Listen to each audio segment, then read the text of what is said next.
Summer is here, and with it comes the sweet indulgence of snow cones, ice cream, popsicles, and all those sugary delights that kids can't seem to get enough of. As a parent, you might find yourself bracing for the inevitable sugar rush that's supposed to turn your little ones into bouncing balls of energy. But let's take a step back and ask ourselves, does sugar really make kids hyper? The myth of the sugar rush has been around for decades, gaining traction back in the 1970s thanks to a book by pediatric allergist Ben Feingold. In his bestseller, Your Child Is Hyperactive, Feingold made a bold claim that food additives, including sugar, were linked to hyperactive behavior in children. Unfortunately, he backed it up with little evidence, and over the years, this idea has been thoroughly debunked. In fact, two significant reviews of the research published in the mid-90s found no association at all between sugar intake and hyperactivity. Mark Corkins, chair of the American Academy of Pediatrics Committee on Nutrition, sums it up succinctly. There is no association, none. But here we are, decades later, and the myth persists stronger than ever. So what's going on? To understand this, we need to look beyond the sugar itself and consider the context in which kids are consuming it. Think about it. Birthday parties, family reunions, summer BBQs, and beach days. These occasions are often filled with laughter, excitement, and the kind of energy that's contagious. When kids are surrounded by family and friends, they're already in an environment that stimulates their energy levels, regardless of what they eat. Corkins points out that when we observe kids consuming high amounts of sugar, it often coincides with these joyful celebrations. The excitement and stimulation of being in a festive environment can easily be mistaken for a sugar-induced hyperactivity. In reality, it's the social interactions and the lively atmosphere that are driving their energy levels, not the sugar itself. Diana Schnee, a pediatric dietitian, echoes this sentiment. She acknowledges that she's seen what people call sugar rushes, but she reminds us that a lot of factors contribute to a child's behavior. Kids are naturally energetic and excitable. It's part of being a child. They're exploring the world, learning, and developing their personalities.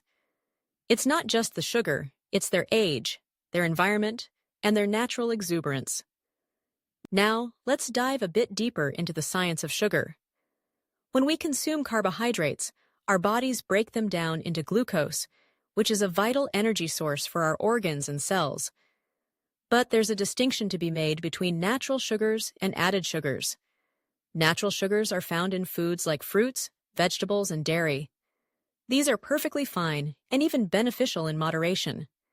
Added sugars, on the other hand, are the culprits we need to watch out for. They're often found in processed foods, sugary drinks, and desserts, and they can lead to a host of health issues, including obesity and diabetes. The American Academy of Pediatrics has clear guidelines about sugar intake for kids. For children under 2, they recommend no added sugars at all. For kids aged 2 to 18, they suggest limiting added sugars to about 25 grams, or 6 teaspoons per day. To put that into perspective, a single can of Coke contains around 39 grams of sugar. Yikes! Now, before you start feeling guilty about letting your kids enjoy a slice of birthday cake or a scoop of ice cream, remember that moderation is key. Sugar isn't inherently bad, it's all about how much and how often. Enjoying a sweet treat every once in a while isn't going to ruin your child's health. What's concerning is the regular consumption of high amounts of added sugars, which can lead to long-term health issues. Fortunately, food labels now require manufacturers to list added sugars as a separate category. This means parents can easily identify hidden sugars lurking in everything from breakfast bars to sports drinks. It's a small victory that can make a big difference in helping families make informed choices. So, the next time you find yourself at a summer gathering, watching your kids joyfully devour their favorite sugary treats, take a moment to appreciate the context. It's not just the sugar fueling their excitement. It's the joy of being surrounded by loved ones, the thrill of celebrating, and the sheer delight of being a kid. Let's embrace the sweetness of summer while also being mindful of our children's overall health. Sugar can be a part of their lives, but it doesn't have to be the star of the show.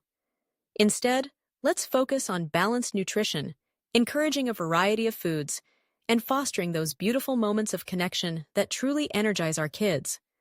Because at the end of the day, it's not just about what they eat, it's about the experiences we create together.